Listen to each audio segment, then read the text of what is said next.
विष्णु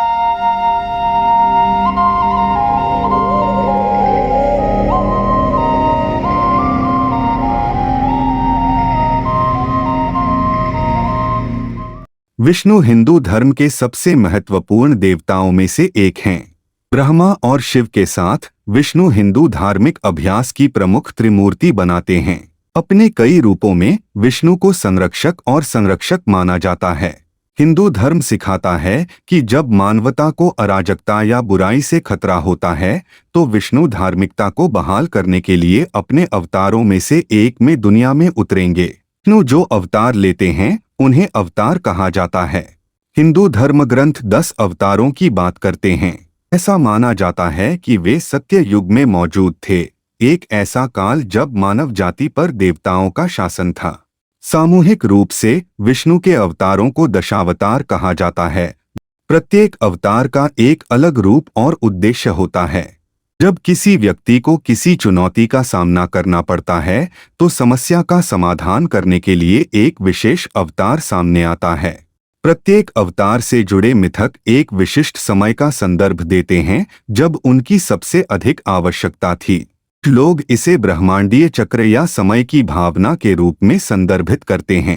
ये अवतार धर्म को फिर से स्थापित करने के लिए हैं, जो हिंदू धर्म ग्रंथों में सिखाए गए धार्मिकता के मार्ग और सार्वभौमिक कानूनों का प्रतिनिधित्व करता है। वदंतियां और कहानियां जिनमें अवतार शामिल हैं, हिंदू धर्म के भीतर महत्वपूर्ण रूपक हैं। पहला अवतार मत्स्य। मत्स्य को वह अवतार कहा जाता है जिसने पहले मनुष्य के साथ साथ पृथ्वी के अन्य प्राणियों को भी एक बड़ी बाढ़ से बचाया था। मत्स्य को कभी कभी एक बड़ी मछली या मछली की पूंछ से जुड़े मानव धड़ के रूप में चित्रित किया जाता है। ऐसा कहा जाता है कि मत्स्य ने लोगों को आने वाली बाढ़ के बारे में पहले ही आगाह कर दिया था और उन्हें सभी अनाज और जीवित प्राणियों को एक नाव में सुरक्षित रखने का आदेश दिया था। दूसरा अवतार कूर्म।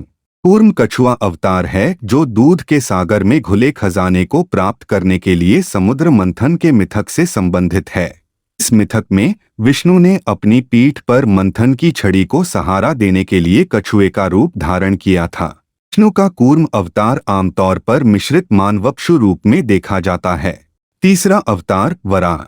वह सुअर है जिसने पृथ्वी को राक्षस हिरण्याक्ष द्वारा समुद्र के तल तक खींचने के बाद समुद्र के तल से उठाया था।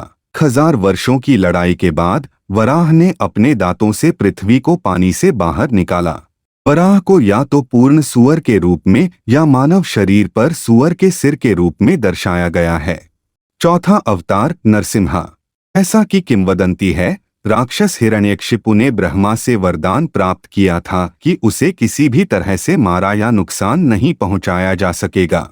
अपनी सुरक्षा को लेकर अहंकारी हिरण्यकशिपु ने स्वर्ग और पृथ्वी दोनों में परेशानी पैदा करना शुरू कर दिया ताकि उसका पुत्र प्रहलाद विष्णु के प्रति समर्पित था। एक दिन जब राक्षस ने प्रहलाद को चुनौती दी तो राक्षस को मारने के लिए विष्णु नरशेर के रूप में प्रकट हुए जिन्हें नरसिम्हा के नाम से जाना जाता था। पांचवा अवतार वामन। वेद में वामन तब प्रकट होते हैं जब राक्षस राजा बलि ने ब्रह्मांड पर शासन किया था और देवताओं ने अपनी शक्ति खो दी थी। एक दिन वामन बलि के दरबार में गए और उनसे 3 चरणों में पूरी हो सकने वाली भूमि की याचना की। बलि ने बौने पर हंसते हुए उसकी इच्छा पूरी कर दी। बौने ने एक विशालकाय रूप धारण कर लिया। उन्होंने पहले पग में सारी पृथ्वी और दूसरे पग में संपूर्ण मध्य लोक को अपने कब्जे में ले लिया। तीसरे कदम के साथ वामन ने बाली को पाताल पर शासन करने के लिए भेज दिया। छठा अवतार परशुराम। परशुराम रूप में विष्णु एक ब्राह्मण के रूप में प्रकट होते हैं जो बुरे राजाओं को मारने और मानवता को खतरे से बचाने के लिए दुनिया में आते हैं। वह एक कुल्हाड़ी लिए हुए व्यक्ति के रूप में दिखाई देते हैं जिन्हें कभी कभी कुल्हाड़ी के साथ राम भी कहा जाता है।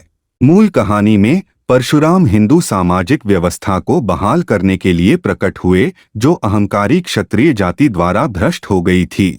7वां अवतार भगवान राम। भगवान राम विष्णु के 7वें अवतार और हिंदू धर्म के एक प्रमुख देवता हैं। कुछ परंपराओं में उन्हें सर्वोच्च माना जाता है। वह प्राचीन हिंदू महाकाव्य रामायण के केंद्रीय पात्र हैं और उन्हें अयोध्या के राजा के रूप में जाना जाता है। यह शहर राम का जन्मस्थान माना जाता है। रामायण के अनुसार राम के पिता राजा दशरथ थे और उनकी माता रानी कौशल्या थीं।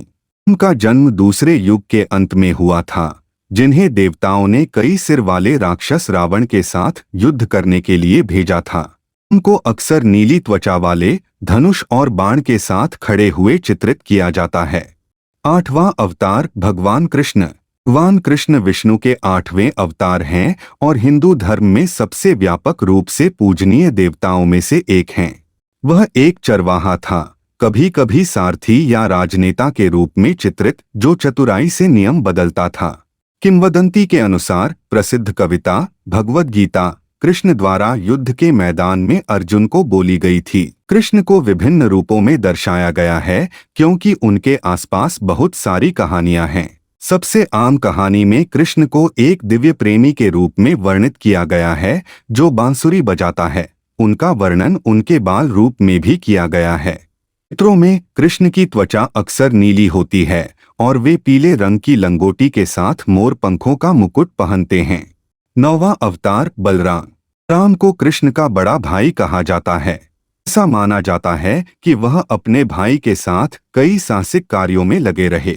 राम की शायद ही कभी स्वतंत्र रूप से पूजा की जाती है, लेकिन कहानियां हमेशा उनकी विलक्षण शक्ति पर केंद्रित होती हैं।